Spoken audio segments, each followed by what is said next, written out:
Welcome back to I'm Blown, another episode. Interesting thing happened this morning. This is a new t-shirt.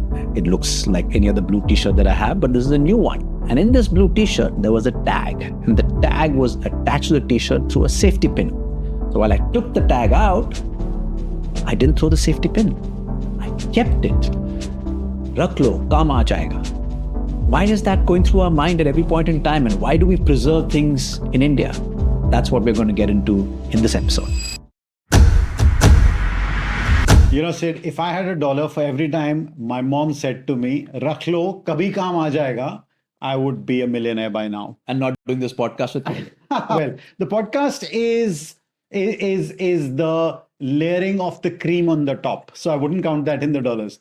No, so, you know, it's generationally something that we've learned, right? Mm-hmm. That everything has a value. Correct. And everything has almost an endless value. Mm-hmm. And as long as you keep using it, chances are that you'll keep using it for one thing or the other. It's a fascinating way of looking at the number of things that we keep in India. What's the strangest thing that you retain before we get into It's probably things like stationery, used stationery, envelopes, right? Envelopes that have already been written on, but you just keep it that, you know, we'll use it to something else and something to someone somewhere. Why waste it? Yeah. You know, gift wrappers, gift bags. Yeah. Absolutely. Bottles.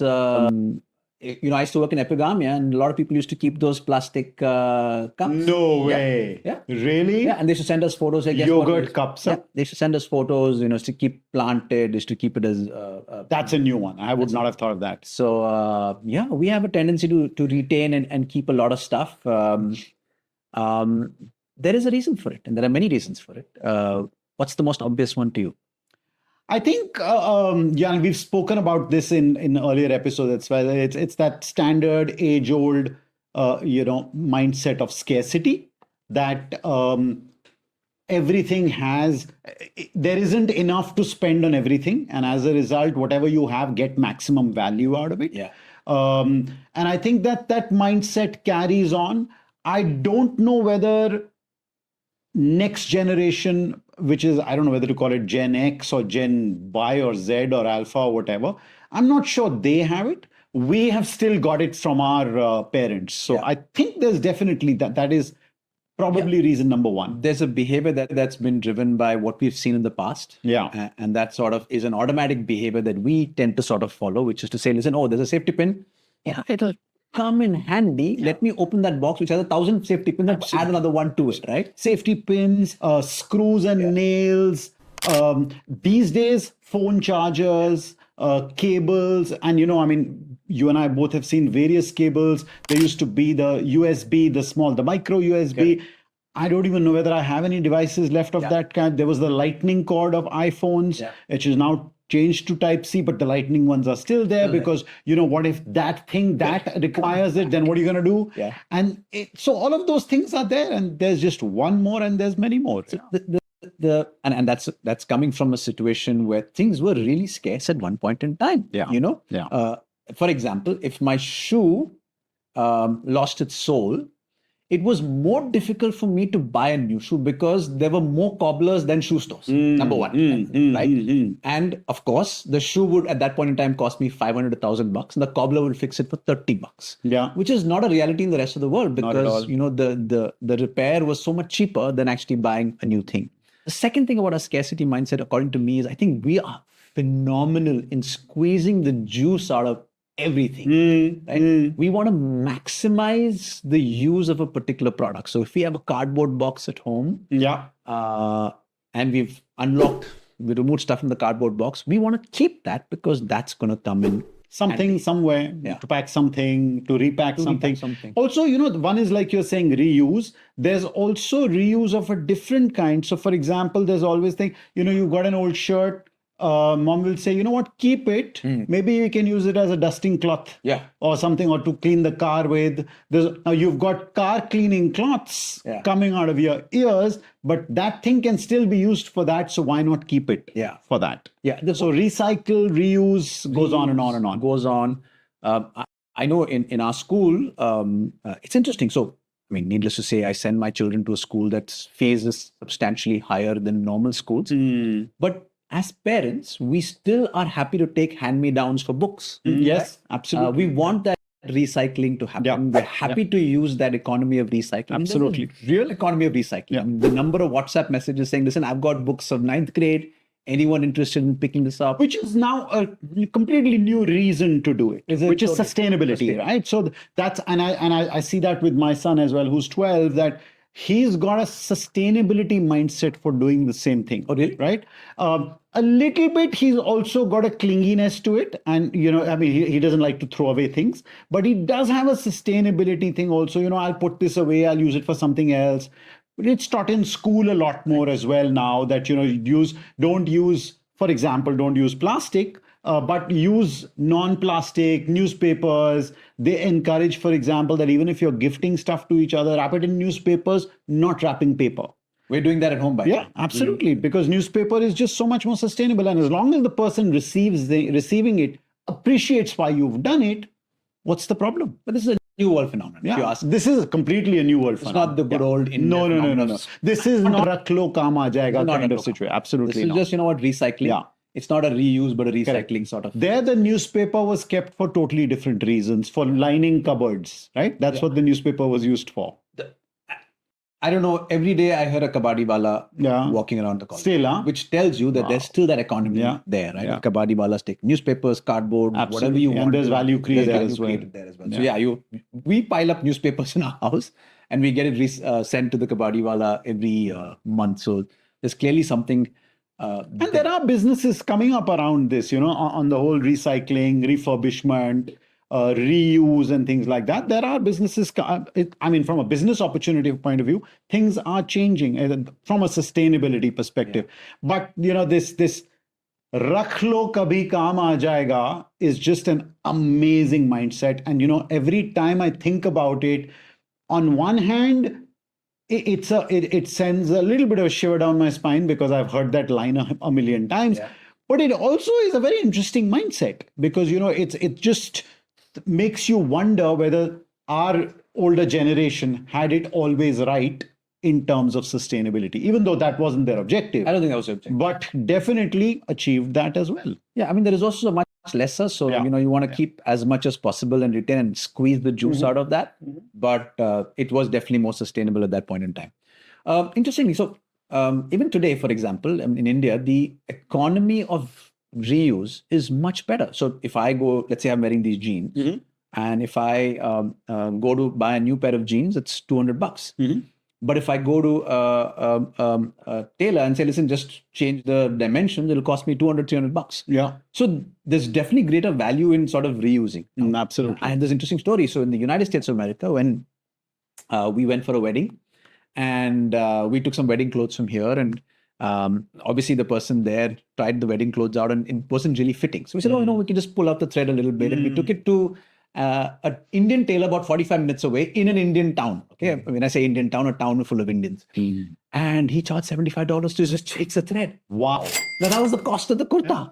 Wow. Right? So in the US, if you're in the US and if you really even thought about reusing, it just doesn't make sense. It just doesn't make sense. Right? But in because India, the cost of manpower is so different. In India, it's 1/10 the cost. So why would you not reuse in that sense? So definitely the whole reuse economy and the fact that it's cheaper is something that makes people say, let's leave it. To that extent, I mean, now that one starts thinking about it, there's what often is referred to as a hidden second-hand economy. And I'm not talking about the new age businesses, but this whole the second-hand. You've seen those book stalls in markets, right? Yeah. With second-hand books. Yeah. A crazy story. I was once, I think it was in Saket or something, and I was looking at these books. This is a good 25 years away, 25 years back. And I found Sir Alex Ferguson's autobiography lying on a footpath. That book in was waiting for Saket. The book was waiting for me, and I was waiting for the book, and I just looked at it. I not a double take, I did a triple take, and then of course I had to control my excitement because I didn't want the guy to know that I would pay whatever he asked for 10 times over to get that book, right? And but it was amazing, and I still have that, and I have obviously many other Manchester United books, but that one is my prized possession because I found it out of the blue in a second-hand bookstall. And there are so many such, and books is one thing, clothes, you get so many second-hand stuff, and but that's changing as well. There's a micro drama here about the story of that one book, and it found the rightful owner and went through multiple hands, and it found you. It's crazy. Yeah. So that second-hand economy in India is rampant. It's very much there.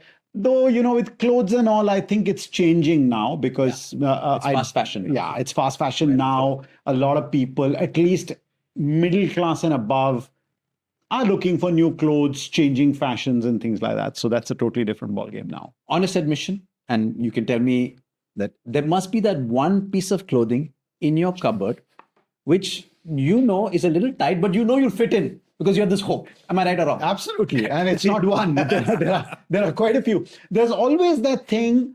And one is that, and the other is the emotional connection with certain. There's a T-shirt which is maybe 30 years old, but I remember I wore it for something at some point, or I bought it from somewhere. Yeah. I don't even know whether I'll ever wear it again, but it's lying there waiting to be worn, or at least every time I take out clothes to give away, I'm like, not this one. Yeah. This one I'm going to keep. So another great thing on that Kabhi Kaam Aa Jayega is emotional value. I agree. You're hanging on to something for emotional I value. have the India cricket T-shirt that I wore for the 2011 World Cup. Obviously, I've slimmed down since then, so the T-shirt is a little oversized. You have to put on weight to get into it. I have to put on weight to get into it, the other way around. But I still have that.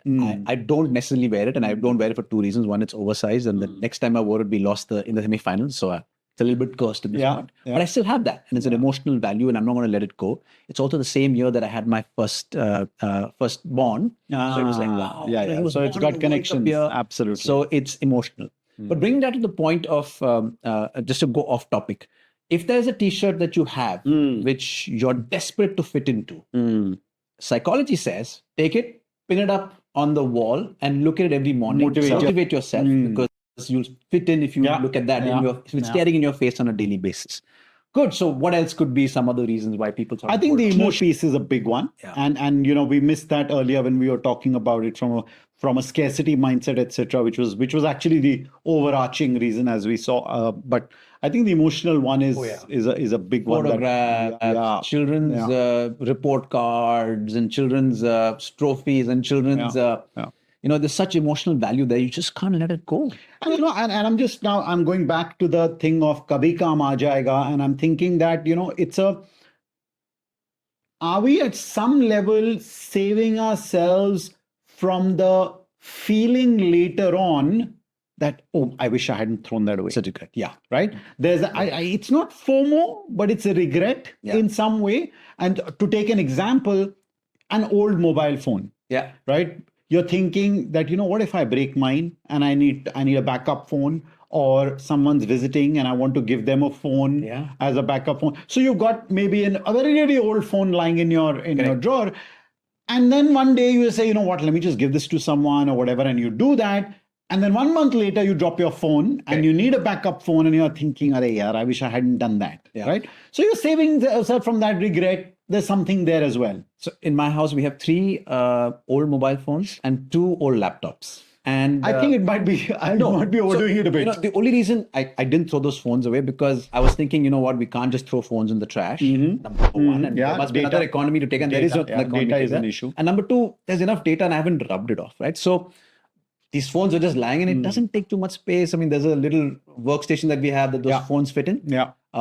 My son had to give him a phone. Now, if I have to buy him a phone, that's another 20,000 rupees. Exactly. But I'm so glad I saved that, because now you were able to give him that. Yeah. So, I didn't. So I think there's some wisdom there is in saving some of these things, though, and it doesn't take too much space.